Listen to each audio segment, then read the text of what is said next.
Hello students, good morning to all of you. How are you? I hope you all are fine. Well students, हम लोग सीख रहे थे active and passive voice. तो active passive में मैं आपको कुछ डिफरेंट टाइप के सेंटेंस की पैसिव वॉइस बनाना सिखा रही हूँ और उनमें अब जो हमारा नेक्स्ट है वो है सम इम्पोर्टेंट एग्जाम्पल्स। कुछ और इम्पोर्टेंट एग्जाम्पल हैं, कुछ डिफरेंट टाइप के जो आपने पहले कभी नहीं पढ़े होंगे। तो देखते हैं इस तरह के डिफरेंट तरह की सेंटेंस की पैसिव वॉइस कैसे बना सकते हैं।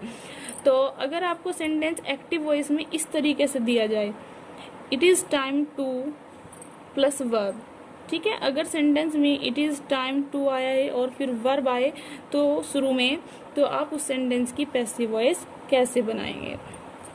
इट इज टाइम प्लस करके अगर कोई इन्फिनेटिव वर्ड आए, इन्फिनेटिव यानी कि वर्ब टू प्लस वर्ब, ठीक है, प्लस ऑब्जेक्ट, तो आपको क्या करना है, इट इज टाइम फॉर लिखना है उसकी जगह। इट इज टाइम आएगा, उसके साथ टू प्लस वर्ब भी आएगी, तो आपको क्या करना है, इट इज टाइम फॉर, उसके बाद प्लस ऑब्जेक्ट लिखना है, उसके बाद टू बी लिखना है, प्लस वर्ब की थर्ड फॉर्म का आपको यूज करना है। Clear students?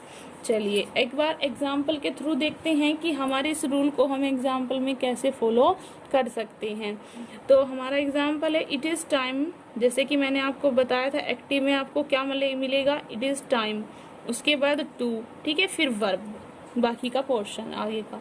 तो आपको क्या करना है, इट इज टाइम फॉर लिखना है, it is time for. Clear students? It is time for, उसके बाद आप लिखेंगे ऑब्जेक्ट। ऑब्जेक्ट क्या है हमारा, the shop. It is time for the shop, it is time for the shop, उसके बाद आप लिखिए टू बी। टू बी, आपने रूल को अपने हमेशा सामने रखें जब भी आप एक्सरसाइज सोल्व करें। कुछ टाइम बाद आपको एक्सरसाइज अच्छे से समझ आ जाएगी और आपको रूल भी लर्न नहीं करने पड़ेंगे, वो खुद ही आपको लर्न हो जाएंगे। It is time for the shop to be, where की थर्ड फॉर्म यानी ओपन की third form open, open. Clear students? चलिए अब नेक्स्ट एक और एग्जाम्पल के थ्रू समझ लेते हैं, क्योंकि थोड़ा डिफरेंट है तो आपको समझने में प्रॉब्लम ना हो इसके लिए। It is hard to please everyone.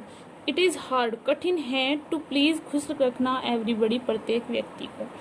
तो सेंटेंस होगा हमारा it is hard,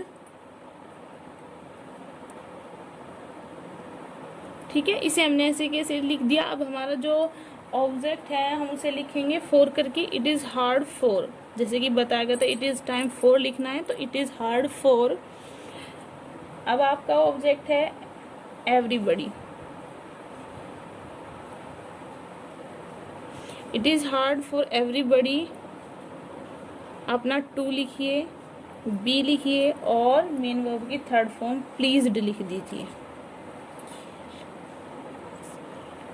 it is hard for everybody to be pleased, ठीक है।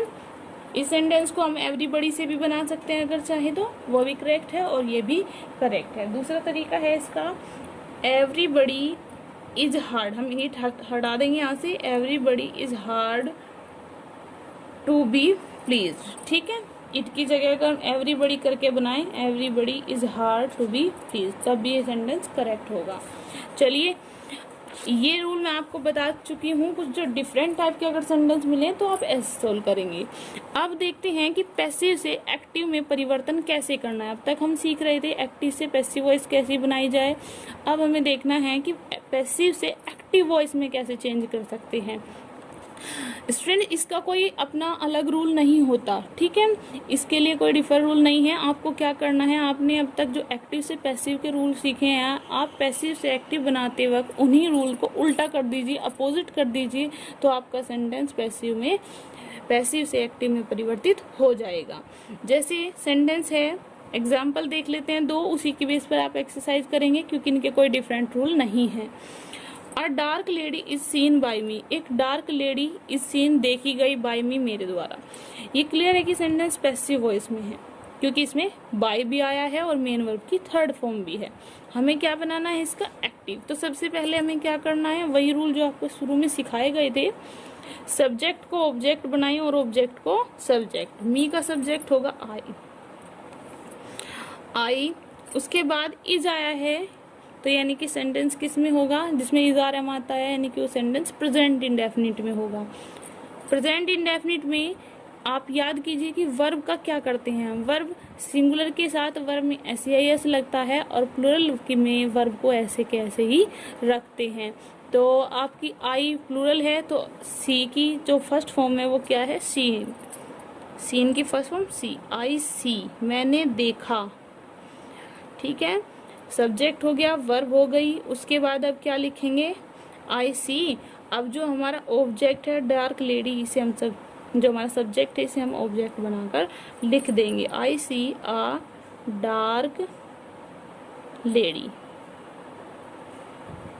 तो इस तरीके से आपका सेंटेंस पैसिव से एक्टिव में चेंज हो जाएगा। चलिए नेक्स्ट एक और एग्जांपल ले लेते हैं। Apples have been eaten by him, apples को उसके द्वारा खाया गया। हिम का सब्जेक्ट बनाइए ही। अब हैव बीन आया है तो समझ जाइए सेंटेंस किस में रहा होगा। ये सेंटेंस हैव आया है, इसका मतलब प्रेजेंट का है, और हैव हमेशा परफेक्ट में आता है, तो ये सेंटेंस प्रेजेंट परफेक्ट का है। प्रेजेंट परफेक्ट में हैव बीन इन्होंने दे रखा है पैसिव में, तो एक्टिव में क्या लगेगा, हैज या हैव। तो ही के साथ क्या आएगा, हैज। ही हैज ईट की थर्ड फॉर्म ईटन, क्योंकि परफेक्ट में थर्ड फॉर्म भी ही लगती है। He has eaten.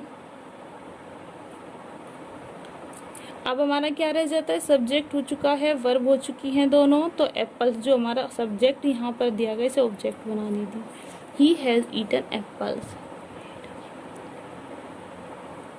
Well students, तो इस तरीके से आप पैसिव से एक्टिव में चेंज करिए, कोई भी दिक्कत आपको नहीं होगी अगर आप रूल्स को एक बार रिमाइंड करेंगे। जो हमने स्टार्टिंग में सीखे थे 3 रूल आपको बताए गए थे। नंबर 1 आपकी थी सब्जेक्ट से ऑब्जेक्ट बनाना है और ऑब्जेक्ट से सब्जेक्ट बनाना है। दूसरा था मेन वर्ब की आपको थर्ड फॉर्म का यूज़ करना है। तीसरा था आपका ऑब्जेक्ट से पहले आपको बाई का यूज़ करना है। इन चीज़ों को आप ध्यान रखेंगे और इस तरीके से आप, और हेल्पिंग वर्ब का आपको एक चार्ट दे रखा है, आप उसे लर्न करें, उसी के बेस पर आप पैसिव से एक्टिव में चेंज कर सकते हैं। Clear students? Okay, thank you.